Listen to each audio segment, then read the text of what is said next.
Galactic Histories, Navigating Evidence. Consider this claim. Our solar system has a complex history involving civilizations on several planets and moons. Says who? Where's the evidence? The question of evidence is really a question about what counts as evidence. Over the last 300 years, scientists reduced what counts as evidence in exchange for certainty about the nature of reality. This reductionistic materialistic science was very successful in describing aspects of objective reality. However, it ignored a long and growing list of contradictions and anomalies. Much of the science of the last 300 years was based on classical physics. It was very good at telling us how the planets were moving and how to get rockets to planets and moons. Classical physics also contributed to a mechanistic view of reality within a mostly dead universe. Yes, a universe with no purpose. 20th century quantum physics showed that consciousness, energy and matter were intimately linked.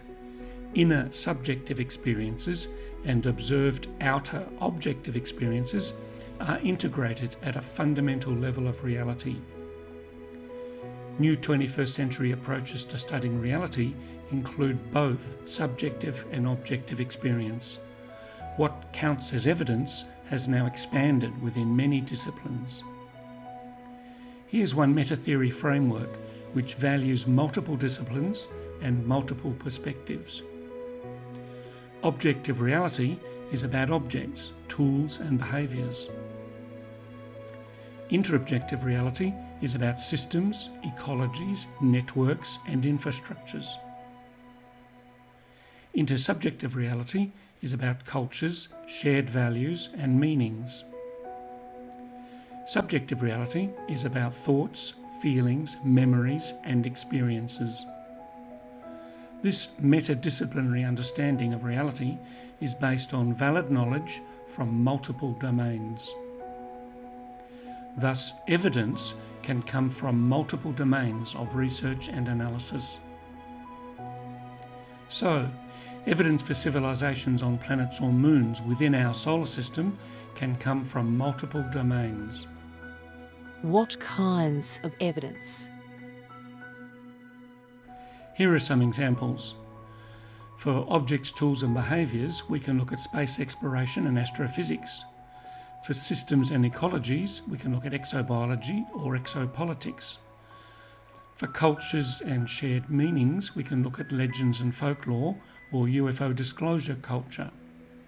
And for experiences, we can look at UFO experiencers and remote viewing. Researchers privileging objective reality may only value some evidence. Let's take a multidisciplinary look at Mars within a meta-theory framework. Sounds good. Here are some examples of exploring Mars across both subjective and objective domains. For nuts and bolts objective research, we have expeditions to Mars and astrophysics of Mars. For systems and ecologies explorations, we have exobiology and exopolitics of Mars. For explorations across cultures, we have Mars in myths and legends and Mars in UFO culture. For exploration of subjective experiences, we have memories of life on Mars and remote viewing of Mars. There are established ways to assess the validity of claims made in any of these domains. We also need to consider any anomalies and contradictions that may indicate misconceptions. Let's have a look at some data and research from each of these domains in turn, beginning with objective reality. We'll take an objective lens to Mars. Historically, there have been two main views of Mars: Mars as dead and moon-like, or Mars as terrestrial and Earth-like.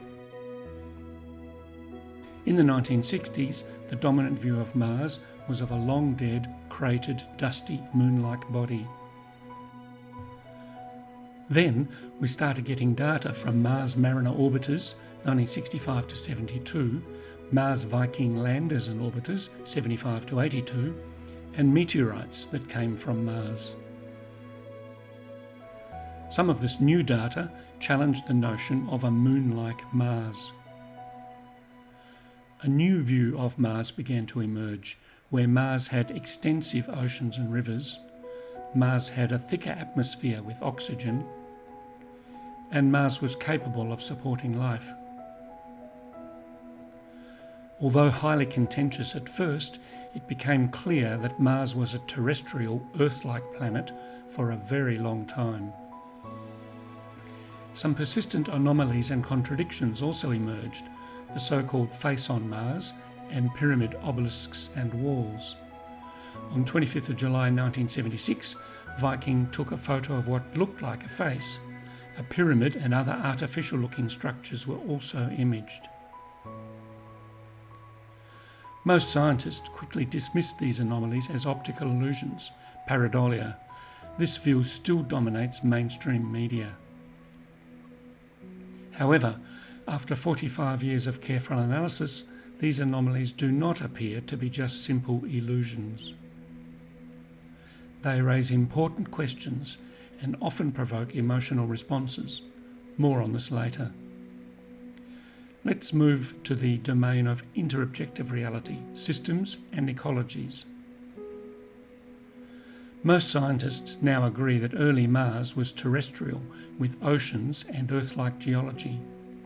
Organic molecules have been found in 4 billion-year-old Mars rock. It's now very likely that Mars did not lose all of its water by 3 billion years ago, as previously thought. So how long did life evolve on Mars?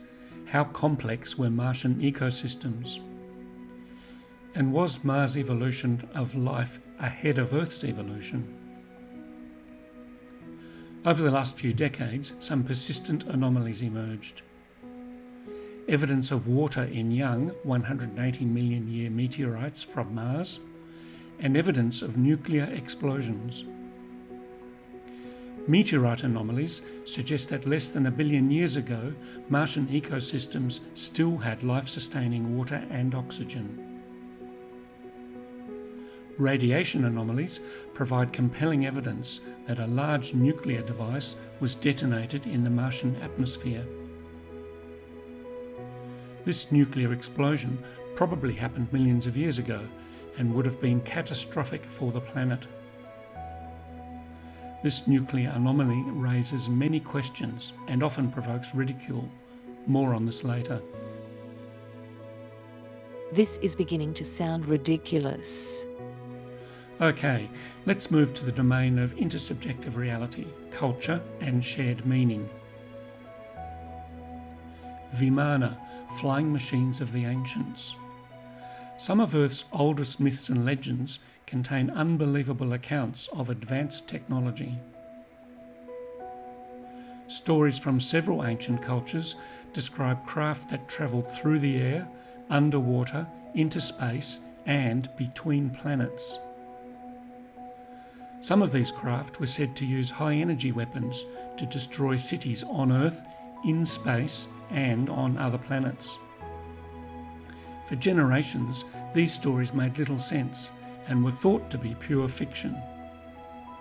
We only had comparable experiences at the start of the aviation era, 1903, the atomic era, 1945, and the UFO disclosure era, 2001.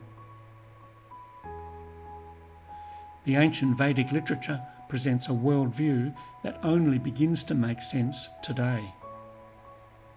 Today, we have quantum theory, consciousness studies, and multidisciplinary meta-theory frameworks. Emergent cultural anomalies and contradictions. Human devolution to a more primitive cultures. Prehistoric battles in space and on Mars. There are consistent cultural anomalies and contradictions across ancient writings that suggest some cultures in prehistory were very advanced. Ancient battle stories from India, Persia, Sumer, China, Mexico and others involve Mars. Let's look through the lens of subjective reality, of thoughts and experiences.